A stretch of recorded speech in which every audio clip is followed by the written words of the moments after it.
Jika mendengar nama Adolf Hitler, mungkin yang terpikir olehmu adalah sosok diktator asal Jerman dengan sifat kejam karena telah melakukan pembantaian tanpa ampun.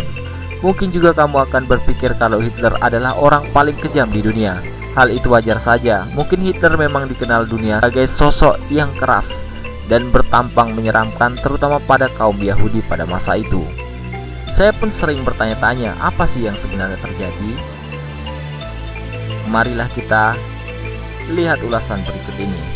Adolf Hitler dilahirkan pada tanggal 20 April 1889 di sebuah kota kecil di Austria, dekat perbatasan Jerman.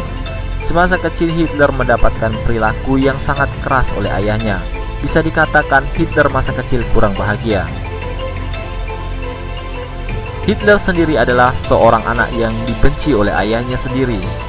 Hitler dianggap sebagai anak yang mempunyai perilaku antisosial. Mungkin itu adalah sebuah kutukan karena ayahnya mengawini keponakannya sendiri. Namun, dalam keadaan seperti itu, ibu Hitler adalah sosok yang sangat penyayang. Ibunya yang telah melahirkan kepercayaan dan semangat kepada Hitler, karena ibunya percaya bahwa Hitler adalah anak yang normal dan jenius, walaupun sejak kecil Hitler sudah menunjukkan gejala destruktif dan antisosial. Sungguh menjadi pukulan terberat bagi Hitler, karena ketika beranjak dewasa sekitar umur 18 tahun, seorang sosok penyemangat hidupnya harus meninggal dunia sehingga ia menjadi yatim piatu. Karena sebelum ibunya meninggal, ayahnya juga pun telah meninggal dunia terlebih dahulu. Masa kecil yang diliputi dengan kebencian dari ayahnya memberikan andil besar dalam mental dan kejiwaan Hitler dewasa. Mungkin itu bisa terjadi karena sebuah dendam masa kecil. Hitler, seorang pembunuh sadis, ternyata sebelumnya hanya bercita-cita menjadi seorang seniman, bukan menjadi seseorang yang dianggap sebagai pembunuh sadis yang tertulis dalam catatan sejarah saat ini. Namun, banyak alasan mengapa dia menjadi seorang tentara dan politikus, bahkan menjadi seorang pembunuh yang begitu kejam.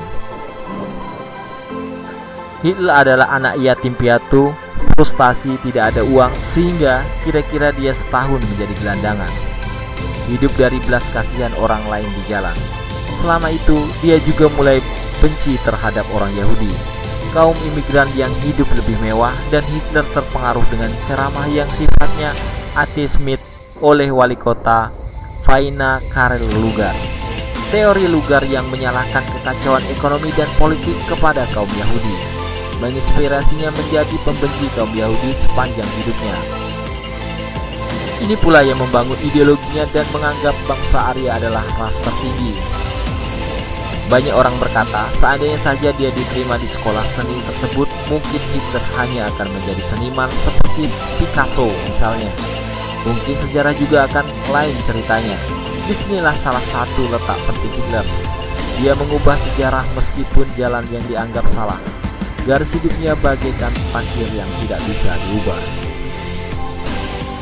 Di tahun 1914, Jerman ikut serta dalam Perang Dunia I, dan Hitler masuk militer.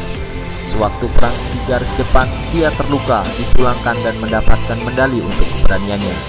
Selama perang, Hitler berangsur-angsur menjadi seorang patriot untuk Jerman, meskipun dia sendiri bukan warga negara Jerman. Dia lahir di Austria. Maka dari itu, sewaktu Jerman kalah perang, dia tidak bisa menerima kenyataan. Karena bagi Hitler, Jerman adalah yang terkuat. Dia lalu menyalahkan para pengkhianat sipil, terutama orang Yahudi, sebagai penyebab kekalahan Jerman. Jerman setelah kalah perang, porak-poranda, keadaannya sangat mengenaskan dengan kota-kota yang hancur, harga barang tinggi, ditambah lagi dengan datangnya gerakan-gerakan revolusi komunis. Hitler sendiri tetap berdiam diri di militer. Hitler membenci orang-orang dari berbagai ideologi, termasuk komunis, sosialis, kapital, dan liberal. Sebenarnya, karir Hitler hanya sampai kopral. Bisa dibayangkan betapa hebatnya orang ini. Dengan pangkat kopral, tetapi dia menjadi army commander yang ditakuti seluruh dunia pada Perang Dunia II. Tahun 1999, Hitler lalu bergabung dengan sebuah partai kecil bernama Partai Kerja Jerman dan meninggalkan karir militer.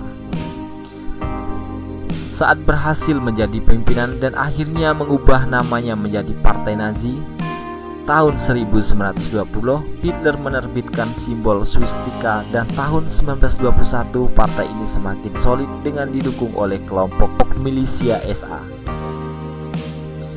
Disinilah kita bisa melihat salah satu kejeniusan Hitler, berorganisasi dan berpidato. Apapun yang Hitler katakan adalah seperti sebuah religion order yang membuat pengikutnya menjadi super fanatik. Banyak analis percaya bahwa Hitler menjadikan kambing hitam orang-orang Yahudi untuk menghidupkan kembali nasionalisme di antara bangsa Jerman. Dalam 13 tahun propaganda, Hitler dan Nazi berhasil membuat antisemitisme, respect and event patriotic dengan bantuan dari gereja, dan perjanjian baru ini memsatukan Jerman. Di sini ada pendapat tentang mengapa Jerman teramat benci dengan Yahudi.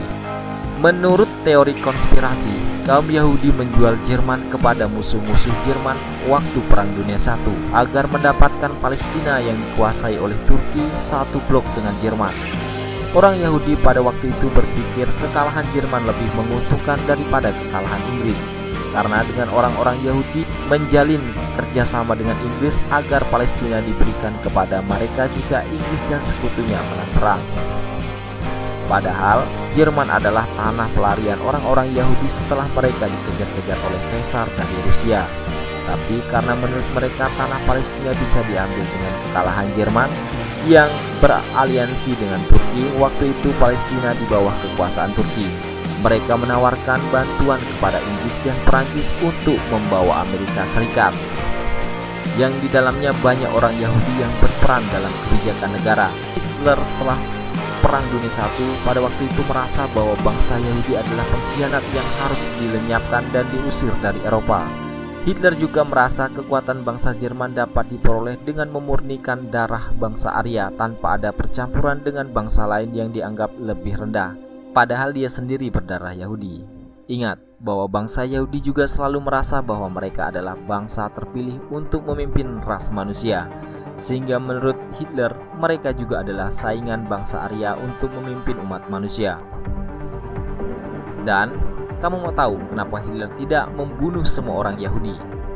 Ini pernyataan terkenal yang pernah disampaikan Hitler. Bisa saja saya memusnahkan semua Yahudi di dunia, tapi saya sisakan sedikit saja yang hidup, agar kamu tahu mengapa alasan saya membunuh mereka, ucap Hitler.